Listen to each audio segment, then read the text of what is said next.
تو گویا انسان دنیا میں جو کچھ کرتا ہے وہ امن کو حاصل کرنے کے لیے، سکون حاصل کرنے کے لیے، شانتی حاصل کرنے کے لیے، پیس حاصل کرنے کے لیے کرتا ہے، جو کچھ بھی کرتا ہے یاد رکھیں۔ تو اسی لیے پیس ایک بہت اہم کانسیپٹ ہے، یاد رکھیے۔ کسی بھی سماج میں، کسی بھی سوسائٹی میں جائیے، پیس بہت امپورٹنٹ ہوتا ہے۔ اگر امن کو ہم تقسیم کریں تو دو قسم کے امن ہوتے ہیں، ایک ہوتا ہے اندرونی امن اور ایک ہوتا ہے بیرونی امن، انٹرنل پیس اینڈ ایکسٹرنل پیس، اور دونوں مل کے ایکچولی پیس بنتا ہے۔ مطلب امن اگر ہم کہیں کسی سماج میں ہے تو لوگ اندر سے بھی مطمئن ہیں اور باہر کے حالات بھی امن و امان والے، اس کو کہیں گے حقیقت میں ایک پیسفل امن و امان والا سماج یا ملک، ٹھیک۔ اگر انسان دل سے مطمئن ہو لیکن سماج میں اشانتی یا اس کو بولیں گے فتنہ اور فساد پھیلا ہوا ہو تو ظاہر سی بات ہے یہ اندر کی جو اطمینان ہے وہ فائدہ نہیں دیں گا۔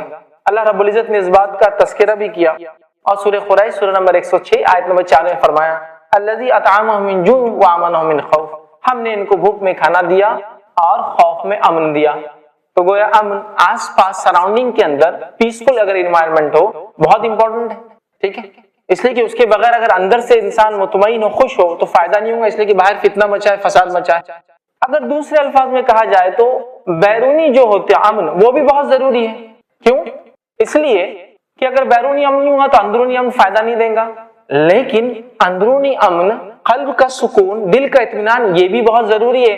اس لیے کہ ہم لوگ اکثریت ہم میں سے دنیا کے جن ممالک میں بستی ہے وہ امن والے ہیں، لیکن ہم پھر بھی بے سکون ہیں، بے چین ہیں۔ کسی بھی انسان سے پوچھیں کہ آپ مطمئن ہیں، وہ کہیں گا نہیں میں بے سکون ہوں، بے چین ہوں، پیسہ ہے لیکن نیند نہیں آتی، ٹھیک ہے۔ تو بے سکون ہے کیوں؟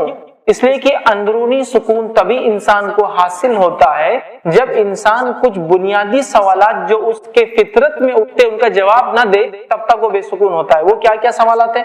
ایسے سوالات جن کی تلاش کے لیے بڑے بڑے لوگ نکلے، مختلف مذہب بنے، مختلف راستوں پر لوگ چلے، وہ یہ ہے کہ ہم کہاں سے آئے، کیوں آئے، مرنے کے بعد ہم کہاں جائیں گے۔ ایسے سوالات کی تلاش میں لوگ نکل پڑے تاکہ اندرونی امن، انٹرنل پیس وہ گین کر سکے، جس کے لیے ہم دیکھتے ہیں بڑی بڑی شخصیات، ان کے نام اور بڑے بڑے مذہب جو ہے وجود میں آئے، کیونکہ وہ یہ چیز کی تلاش کر رہے تھے کہ باہر تو سب کچھ ٹھیک ہے لیکن اندر سے وہ پریشان۔ تو اگر دوسرے الفاظ میں کہوں تو بیرونی امن اور اندرونی امن دونوں مل کر حقیقت میں امن بنتا ہے، لیکن اندرونی امن، دل کا اطمینان، ٹھیک ہے، یہ ایک بیج کا کام کرتا ہے جس کے اوپر باہری امن کا سمجھ لیجیے درخت لگتا ہے۔ یاد رکھیے، ایک عام الفاظ میں اگر سمجھاؤں تو یہ ہے، یاد رکھیے پیس کے تعلق سے۔ اسلام کے تعلق سے اگر ہم بات کریں کہ اسلام میں کیا اہمیت ہے امن کی، تو میں سمجھتا ہوں اس مذہب کا نام، اس دین کا نام اس چیز کی وضاحت اور ترجمانی کر رہا ہے کہ کتنا امپورٹنس ہے اسلام میں، اہمیت ہے امن کی، کہ اس کا معنی شانتی اور پیس ہی ہوتا ہے اسلام کا معنی۔ اور اسلام کیوں اتنا امپورٹنس دیتا ہے شانتی کو اور پیس کو اور امن کو، کیوں اتنا امپورٹنس دیتا ہے؟ اگر اس بات کو ہمیں سمجھنا ہے تو میں یوں سمجھا سکتا ہوں کہ اسلام جن کاموں کے کرنے کا حکم دیتا ہے، سمجھ رہے آپ، توحید، نماز، روزہ، زکوٰۃ، حج، فرائض جس کو بولیں گے احکامات، یہ تب تک نہیں ہو سکتے جب تک کہ سماج میں امن و امان نہ ہو۔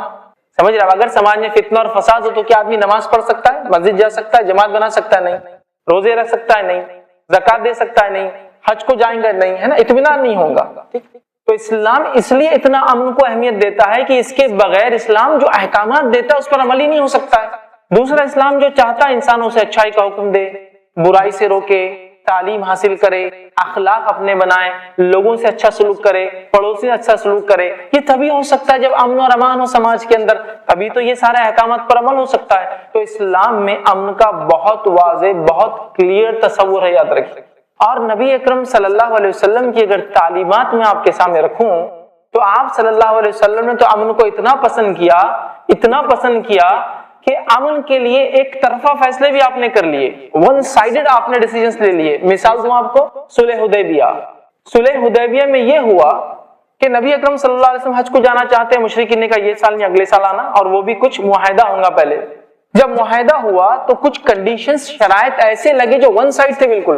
صحابہ میں سے کچھ صحابہ کہہ رہے تھے اس کو ماننے کی ضرورت نہیں ہے، پھر بھی نبی اکرم صلی اللہ علیہ وسلم نے اس ون سائڈڈ جو ہے بات کو قبول کیا، اس وجہ سے کہ امن قائم ہوگا، اور امن قائم ہونے کے بعد وہ ساری چیزیں ہو سکتی ہے جو اسلام چاہتا ہے۔ اور الحمدللہ صلح حدیبیہ کے بعد پھر بادشاہوں کو خطوط، لیٹرز پہنچے، اس کے بعد اسلام کا ایک دور آ گیا۔ تو اللہ کے رسول صلی اللہ علیہ وسلم نے امن کو اتنا پسند کیا کہ ون سائیڈڈ آپ نے کہا کہ اگر ایک طرفہ بھی معاہدہ ہے تو میں کروں گا، امن اگر قائم ہے۔ اسی طرح صحیح بخاری کی روایت ہے، نبی اکرم صلی اللہ علیہ وسلم کے پاس ایک شخص آئے اور آ کر کہا اللہ کے رسول صلی اللہ علیہ وسلم مجھے کچھ ایسی چیز بتائیے جس سے میرے دنیا کے معاملات سب سدھر جائے، دنیا کے معاملات برابر ہو جائے، ٹھیک ہے؟ تو نبی اکرم صلی اللہ علیہ وسلم نے ان سے فرمایا، اس صحابی سے کہا تو پھر تم غصہ مت کرو۔ کیا پوچھ رہا ہے سائل؟ سوال کرنے والے کوشچن نے پوچھا اے اللہ کے رسول صلی اللہ علیہ وسلم کچھ ایسا ایک طریقہ بتا دیجئے کہ میرے دنیا کے معاملات درست ہو جائیں۔ تو کہا تم غصہ مت کرنا۔ تو اسلام میں اور نبی اکرم صلی اللہ علیہ وسلم نے اتنی اہمیت دی امن کو اور شانتی کو کہ جو امن اور شانتی کے خلاف جو چیز ہو سکتی ہے جس سے مکمل طور سے ایک انسان اور سماج کا امن اور شانتی چھن جاتی ہے، وہ غصہ ہے، کا اس سے دور رہنا، غصہ مت کرنا۔ صحیح مسلم کی روایت ہے، آپ صلی اللہ علیہ وسلم نے فرمایا دشمن سامنے آ جائے خواہش مت کیا کرو، دشمن سامنے آ جائے خواہش مت کیا کرو اور اللہ سے امن و امان کی دعا کیا کرو۔ سمجھ رہے ہیں بات؟ تو نبی اکرم صلی اللہ علیہ وسلم نے اس امن کو پہچانا اور اس کی تعلیم دی، یاد رکھی، اور ایسی تعلیم دی، اتنی پریکٹیکل تعلیم دی، اتنی پریکٹیکل تعلیم دی کہ میں کہتا ہوں کہ اگر امن و امان کو کسی کو دیکھنا ہے کہ افراد میں کیسے قائم ہو، ملکوں میں کیسے قائم ہو، تو نبی اکرم صلی اللہ علیہ وسلم کی زندگی آپ پڑھیے، ریئلسٹک جس کو لائف کہتے ہیں، حقیقی زندگی میں امن کیسے قائم ہوتا ہے ایک سماج میں، آپ ان کی زندگی سے مطالعہ کر سکتے ہیں۔ یہ بڑی افسوس کی بات ہے کہ نبی اکرم صلی اللہ علیہ وسلم جو اتنے امن والے تھے، ایک طرفہ فیصلہ بھی لیا امن کے لیے، آج لوگ ان پر الزام لگاتے ہیں کہ محمد صلی اللہ علیہ وسلم کی تعلیمات ایسی اور ایسی تھی جس کی وجہ سے مسلمان اتنے بگڑے ہوئے، اتنے غصے والے، اتنے زیادہ متشدد، اتنے ایکسٹریمسٹ اور اس طرح سے بالآخر دہشت گرد اور ٹیررسٹ ہوتے ہیں۔ تو ہمیں اس تعلیمات کو دنیا کے سامنے رکھنے کی ضرورت ہے۔ تو میں یہاں لوگوں سے گزارش کروں گا، یہاں جو بھی لوگ ہیں، مسلم ہیں غیر مسلم ہیں، یہ ہمارا کام ہے کہ ہم شانتی کے اس پیغام کو جو اسلام دیتا ہے، امن کے اس میسج کو ہم سب سے پہلے پڑھیں، پڑھ کر اس کو پہنچائیں ان لوگوں تک جو نہیں جانتے۔ اور مسلمانوں سے بالخصوص گزارش کروں گا کہ ہم لوگ اس میسج کو، اس امن کے پیغام کو اسلام کے سمجھیں جو نبی اکرم صلی اللہ علیہ وسلم کے ذریعے اللہ نے ہم تک بھیجا، اور اس میسج کو انسانیت میں عام کیجئے۔ اگر ہم نے ایسا نہ کیا تو حالات اور بگڑ سکتے ہیں اور بہت سارے الزام اسلام پر، قرآن پر، محمد صلی اللہ علیہ وسلم پر آ سکتے ہیں۔ یاد رکھیں، اس بات کو سمجھنے کی ہمیں جو ہے ضرورت ہے۔ آئیے ہم آگے چلتے ہیں اور امن کے تعلق سے اسلام کی کیا تعلیمات ہیں۔ اتنا وقت تو نہیں ہے کہ میں مکمل ساری تعلیمات رکھوں، میں چند چیدہ جس کو کہتے ہیں کچھ تعلیمات آپ کے سامنے رکھنے کی کوشش کروں گا کہ کیسی تعلیمات اسلام دیتا ہے، کیسی شکشا اسلام اپنے ماننے والوں کو دیتا ہے کہ جس کو اگر انسان پڑھے اور سمجھے تو وہ کہیں گا کہ واقعی میں اتنی زبردست اور اتنی بہترین تعلیمات امن کو سماج میں، افراد میں، انڈیویجولز میں، سماج میں، سوسائٹی میں اور ملکوں میں، کنٹریز کے اندر قائم کرنے کا کوئی طریقہ نہیں ہو سکتا اس سے بہترین۔ اتنے گراس روٹ لیول سے، اتنے بیسک لیول سے نبی اکرم صلی اللہ علیہ وسلم نے اور قرآن نے تعلیم دی امن کی، جس کی کوئی انتہا نہیں۔ اس میں سے میں 8 سے 10 پوائنٹس آج آپ کے سامنے رکھنے کی جو کوشش کروں گا۔ آئیے، پہلی چیز اسلام میں امن کے تصور کے تعلق سے کہ اسلام کیسا بہترین اور زبردست امن کا تصور دیتا ہے اور تعلیم دیتا ہے۔ پہلی چیز، اللہ رب العزت قرآن میں فرماتا ہے انسان ایک دوسرے کی عزت کرے، مانو ایک دوسرے کا آدر کرے، انسان ایک دوسرے کی عزت کرے، اس لیے کہ سب سے پہلا بگاڑ، بے امنی وہاں سے شروع ہوتی ہے جب انسان ایک دوسرے کو عزت نہیں کرتے اور اونچ اور نیچ کی جاتی ہے، بڑا اور چھوٹے کی تفریق کی جاتی ہے۔ کچھ لوگ اپنے آپ کو بڑا سمجھتے ہیں، چاہے مال کے اعتبار سے، ان کی پیدائش کے اعتبار سے، ان کے سوشل سٹیٹس کے اعتبار سے، اور دوسروں کو وہ چھوٹا اور حقیر سمجھتے ہیں، جس سے 2 گروہ بن جاتے ہیں، ہیومینٹی 2 پارٹس میں ڈیوائیڈ ہو جاتی ہے، اور پھر ایک پارٹ ان پہ غلبہ، ان پر حکومت کرنے کے لیے کوشش کرتا ہے، اور دوسرا پارٹ ان کو ہٹانے، ان سے آزادی لینے کی کوشش کرتا ہے۔ تو سب سے پہلے تعلیم کی انسانوں کو جو اسلام دیتا ہے امن کی، وہ یہ ہے کہ وہ کہتا ہے کوئی اونچ نیچ نہیں ہے، سارے انسان برابر ہے۔ اور یہ تعلیم قرآن کے اندر، اگر آپ قرآن کا مطالعہ کریں، سورہ حجرات، سورہ نمبر 49 اور اس کی مختلف آیتوں میں، جس میں سے ایک آیت میں آپ کے سامنے رکھوں گا جو کہ آیت نمبر 13 ہے، دیکھیے اس میں اللہ کیا پیغام دیتا ہے۔ اللہ فرماتا ہے یا ایھا الناس انا خلقناکم من ذکر و انثی وجعلناکم شعوبا وقبائل لتعارفوا۔ اللہ فرماتا اور کہتا ہے یا ایھا الناس انا خلقناکم من ذکر و انثی، یہ آیت انسانیت سے خطاب کری، اے لوگو ہم نے تمہیں ایک باپ سے اور ایک ماں سے پیدا کیا، وَجَعَلْنَاكُمْ شُعُوبًا وَقَبَائِلَ لِتَعَارَفُوا، اور تم کو مختلف کنبے اور قبیلوں میں بانٹ دیا، کیوں؟ تاکہ ایک دوسرے کو پہچان سکو، لِتَعَارَفُوا، تاکہ پہچان سکو۔ اور اللہ کے نزدیک سب سے بہترین انسان وہ ہے جو اللہ سے سب سے زیادہ ڈرتا ہو، یاد رکھیں۔ تو یہاں اس آیت میں اللہ نے فرمایا کہا کہ انسان برابر ہے، کیونکہ ایک باپ اور ایک ماں کی انسان اولاد ہے، لہذا انسانیت میں کوئی اونچ اور نیچ نہیں ہوتی، یاد رکھیں۔ یہ بڑی زبردست اور مضبوط تعلیم اسلام جو دیتا ہے، جس سے کسی بھی سماج میں بد امنی قائم نہیں ہو سکتی ہے، اور وہ سماج امن کے ساتھ رہ سکتا ہے کہ لوگوں تم ایک ماں باپ کی اولاد ہو، لہذا تم میں کوئی اونچ نیچ نہ کرے۔ اسی صورت کو اگر آپ اس کی اگلی آیتیں پڑھیں تو اتنے زبردست احکام ہیں امن قائم کرنے کے کہ انسان اور انسان کے بیچ میں امن رہے۔ وہ کیا کیا احکامات ہیں؟ کوئی قوم کسی قوم کا مذاق نہ اڑائے، مطلب مرد کسی مرد کا مذاق نہ اڑائے، عورت کسی عورت کا مذاق نہ اڑائے، ہو سکتا ہے جس کا مذاق اڑایا جا رہا وہ تم سے بہتر احکام آ گیا۔ کوئی کسی کی غیبت نہ کرے، مطلب پیٹ پیچھے نندا نہ کرے، برا نہ کہے، القاب نہ دے، ٹھیک ہے، لوگوں کو ایسے نام نہ دے جو وہ پسند نہیں کرتے، چڑ نہ رکھے، ٹھیک ہے۔ تو اتنے احکامات قرآن نے دیے کہ انسان کے خلاف نہ ہو، انسانوں کے اندر بھائی چارہ اور محبت رہے، انسان مل جل کر میل ملاپ کے ساتھ رہے، تو یہ شانتی نہیں تو کیا ہے؟ جب قرآن یہ کہہ رہا ہے تم ایک ماں باپ کے اولاد ہو، جھگڑا کس بات کا، اونچ نیچ کس بات کا، مذاق مت اڑاؤ ایک دوسرے کا، ٹھیک ہے، ایک دوسرے کو نام مت دو ایسے نام جس سے انسان چڑھتا ہو، پیٹ پیچھے کسی کی بات نہ کرو۔ تو اتنے احکامات قرآن نے دیے، ان احکامات کو اگر کوئی مانے تو اس سماج میں انشاءاللہ العزیز جو ہے اشانتی یا فتنہ یا فساد ہو ہی نہیں سکتا جہاں یہ مانتے ہیں۔ اب جن قوموں میں یہ ہوتا ہے اونچ نیچ کا معاملہ، اگزامپل لے لیجئے امریکہ کا، آپ ہسٹری کے بہت سارے اسٹوڈنٹس یہاں ہیں، لوگ جانتے بھی عام طور سے کہ امریکہ میں وائٹ اور بلیک کا کیا معاملہ تھا، آپ سب جانتے ہیں۔ ایک حکومت کرنا چاہتی ہے، دوسرے آزادی لینا چاہتے ہیں، اور کتنے فتنہ اور فساد ہوا۔ قرآن نے کہا نہیں، کالا اور گورا ہونے سے اونچ نیچ نہیں ہوتی، اونچ نیچ انسان کی اعمال سے، کرموں سے ہوتی ہے، اور وہ کرم اعمال اللہ جانتا ہے، کوئی انسان نہیں جان سکتا، ٹھیک ہے۔ تو لہٰذا وہ لوگ لڑتے رہے، آج آزادی ہوئی، مطلب وہ لوگ اس کے بعد انہوں نے مانا اس چیز کو، اور بلیکس کو رائٹس دیے گئے، ٹھیک۔ تو اب سماج میں شانتی ہوئی، ابھی بھی بہرحال چھڑپیں چلتی رہتی ہے۔ تو اگر کوئی انسان اس چیز کو مان لے کہ ہم ایک ماں باپ کی اولاد ہے، تو جھگڑا کس بات کا، کوئی اونچ نیچ نہیں، جھگڑا کس بات کا۔ یہ بات بڑی اہم ہے، یہ تعلیمات اسلام کی بڑی مضبوط تعلیمات ہیں۔ ان تعلیمات کو اگر ہم سمجھے تو یہ جو بھید بھاؤ اور جو جھگڑے ہوتے ہیں نا مذہب کے نام پر، یہ ختم ہو جائیں گے، اس لیے کہ ایک ہی ماں باپ کی ہم اولاد ہے۔ اس بات کو سمجھنا بہت زیادہ ضروری ہے، ٹھیک۔ اسی طرح قرآن نے کہا سورہ آل عمران سورہ نمبر 3 آیت نمبر 64 میں کہا قُلْ يَا أَهْلَ الْكِتَابِ تَعَالَوْا إِلَىٰ كَلِمَةٍ سَوَاءٍ بَيْنَنَا وَبَيْنَكُمْ، اے اہل کتاب آؤ ایک ایسی بات کی طرف جو ہم میں اور تم میں یکساں ہو، سمان ہو، سملر ہو۔ تو یہاں دیکھیے قرآن کال کر رہا ہے لوگوں کامنالٹی کی طرف آؤ، سملیرٹیز کی طرف آؤ، ایسی باتوں کی طرف آؤ جو ہم میں اور تم میں کامن ہے۔ تو کتنی اچھی بات کہی گئی، یاد رکھیے کتنے زبردست احکام دیے گئے، اور پھر جو ہے لوگ الزام لگا رہے ہیں، ٹھیک ہے۔ تو اس بات کو سمجھنے کی ضرورت ہے۔ اور صرف اسلام نے یہ نہیں کہا کہ برابر ہے، عملاً بتایا نبی اکرم صلی اللہ علیہ وسلم کہ ایک محبوب دوست ہے، ایک ایسے ساتھی ہے جو آپ کے ساتھ ایمان لانے کے بعد تقریباً ساری زندگی رہے، جن کا نام بلال تھا۔ کون نہیں جانتا ان کو؟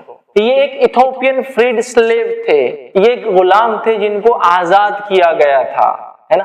اور یہ رنگت کے اعتبار سے کالے تھے، نیشنلٹی کے اعتبار سے ایتھوپین تھے، اور نبی اکرم صلی اللہ علیہ وسلم کے ساتھ انہوں نے تقریباً وقت گزارا، بلکہ مسجد نبوی میں جب اذان مطلب نماز کو بلانے کا حکم آیا تو پہلی اذان انہوں نے ہی دی۔ یاد رکھیے اسلام صرف کہتا نہیں ہے، کر کر بتاتا ہے۔ نبی اکرم صلی اللہ علیہ وسلم کی زندگی اس کا عملی نمونہ ہے۔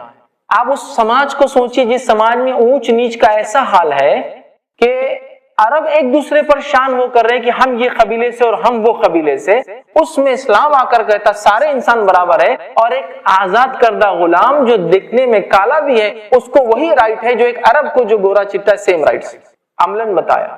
اس سے بڑی کیا چیز ہو سکتی ہے؟ یاد رکھیے ایک ایسا سماج جہاں اونچ نیچ ہو، اور ایک غلام جس کو آزاد کیا فریڈ سلیو ہے اس سے کوئی ایک ایسی عورت کا نکاح کرے جو آزاد ہے اور عربی نسل کی ہے۔ یہ عربوں کے پاس تصور سے باہر تھا، چونکہ وہ ایک ایسے سسٹم میں جیتے تھے جہاں بہت مضبوط قسم سے اونچ نیچ کا سسٹم تھا۔ اسی طرح اگر ہم آگے آئے تو اسلام نے امن و امان ہو،